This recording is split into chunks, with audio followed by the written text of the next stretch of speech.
Հարգելի գործընկերներ, նախ պարոն Մինասյանը իրոք շատ կարևոր հարց էր տալիս, թե ինչ արժի այս ամեն ինչի գինը, ինչի մասին խոսում էր պարոն Երիցյանը։ Իհարկե ձևակերպման այդ համաձայն չեմ, որ ասում էր այդ ֆանտաստիկան ինչ արժի, որովհետև դա ֆանտաստիկա չի, այսօրվա աշխարհում դա անհրաժեշտություն է, բայց այդ բոլոր հաշվարկները, ազդեցությունները, դրանք մանրամասն ներկայացվել են այն ժամանակ, երբ որ ընդունվում էր օրենսդրական փաթեթը, որով կարգավորվում էր այս դաշտը, մենք հիմա ընդամենը ընտրում ենք այդ նույն օրենքով ստեղծված հանձնաժողովի նախագահին եւ անդամներին։ Բայց շատ լավ է, որ այս գնահատականների թեման կարևորվում է, որովհետեւ հիմա այնպիսի ֆանտաստիկ բաներ են հնչում, որ շատ լավ կլինի, որ մարդիկ դրա հաշվարկները ներկայացնեն ու մենք այդ բոլոր հարցերի պատասխանները պահանջելու ենք, որ մեզ տրամադրեն։ Մեկը խոստանում է թոշակները կրկնապատկել, մեկը խոստանում է երկնքից աստղեր բերել, այդ ամեն ինչը գին ունի, ու իրենք այդ գինը պիտի մեզ ներկայացնեն, որ հասարակությունը հասկանա, թե այդ գումարները որտեղից, եթե գանք ասում ենք պատրաստ ենք մեր մի քանի միլիարդ դոլարի կարողությունը վաճառել ու ամեն տարի պետական բյուջե դրամաշնորհներ ներարկել, կասենք լավ, էս էլ է տարբերակը։ Հիմա ինչ վերաբերում է մնացածին, ես ներողություն եմ խնդրում, բայց պիտի թեմայից շեղվեմ, որովհետև իմ անունը հնչեց, պարոն Մինասյանը գնաց, գիտեք ինչի համար եմ ամենաշատը ցավում,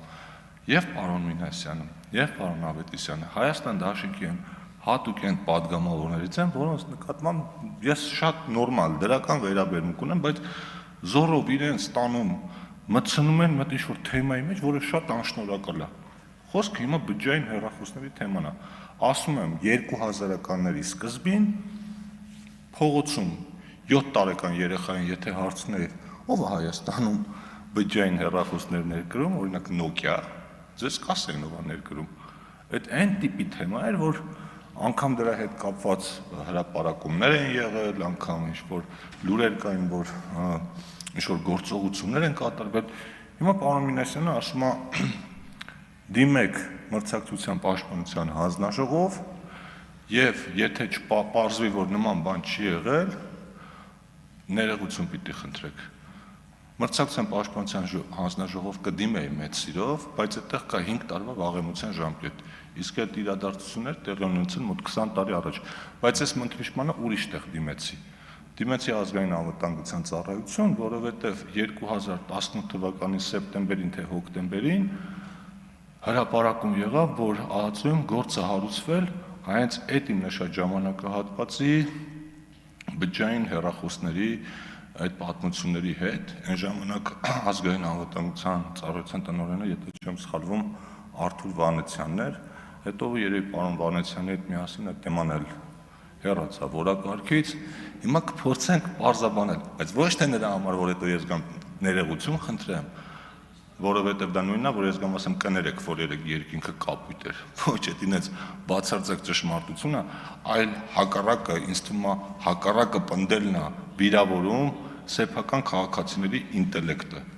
Ասում, եթե ուզում եք կարող ենք նա հարցախույս կազմակերպել, բանանով էր ներմուծում, կոնֆետով էր ներմուծում, բջջային հեռախոսներով էր ներմուծում, մեքենաներով էր ներմուծում, այնպես որ հարգելի գործընկերներ,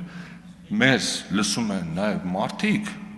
որոնք ժամանակին այդ ամեն ինչի միջով անձնվանցել ենք եւ եթե շատ անկեղծ եք ուզում գտնվեմ, մեր շահերից է բխում, որ դուք այսպիսի հայտարարություններ անեք ու հերքեք ակնհայտ բաները, շարունակեք նույն ոճով,